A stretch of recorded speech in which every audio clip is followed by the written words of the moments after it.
My adoptive parents gave me a diary on my birthday. They said it was a gift, but it was really meant to monitor me. They wanted me to write down everything that happened each day. Whenever they sensed something was off with my mood, they would secretly read my diary. One time, they saw me complaining about my desk mate, who kept mocking me for being a kid from an orphanage. They took action immediately. The very next day when I got to school, I heard my desk mate was dead. Even after growing up, I kept the habit of writing a diary. Recently, the boy I liked died, and my best friend went missing. Completely overwhelmed, I sought comfort from Carl and planned to pour my heart out to him. But the words I wrote in my diary were once again secretly read by my adoptive parents. In an instant, murder flashed across their eyes, but their terror didn't stop there. Not long ago, I met a man who claimed to be a relative of my adoptive parents. The first thing he asked was who lived in the locked room. I ignored him, but his question planted suspicion in my mind. As far as I could remember, that door had never been opened. Just as I got close, I suddenly heard the lock turning. Terrified, I rushed back to my bedroom. I didn't notice the strange expressions on my parents' faces. The next day at school, I pulled Carl aside and asked for a day off together. While my mother went out to buy groceries, I secretly brought Carl back to my house. I had him stand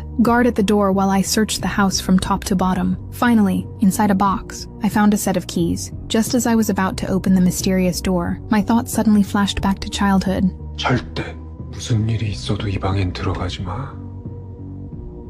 알아들었어? That was the first time I had ever seen my father look, and sound so terrifying. I was certain there was a secret hidden behind that door, so I inserted the key without hesitation, but none of the keys worked. With no other choice, I asked Carl to bring a ladder so I could climb in through the window, but I was too weak and couldn't push the window open. Just then, my adoptive father suddenly came home. Even so, I refused to give up. I told Carl to hide the ladder first and help stall for time. With no other option, Carl ran up to my father and started dancing at the worst possible moment. His unhinged behavior completely confused my father. Halfway through his dance, my adoptive mother returned with groceries. To buy more time, Carl pretended his leg cramped and collapsed to the ground. Luckily, as he fell, he looked up and saw me enter the room. Inside, I realized someone had lived there before. On the table, there was even a family photo. After returning home, my adoptive mother noticed I wasn't in my room. She gave my father a look. He immediately headed upstairs and pulled out a key from his wallet. Just as he was about to unlock the door, my voice suddenly came from inside. I pretended I had just been taking a shower and barely fooled them, but my adoptive mother went into the bathroom to check. Although the mirror was covered in steam, there were no clothes in the bucket. She instantly realized I had been putting on an act.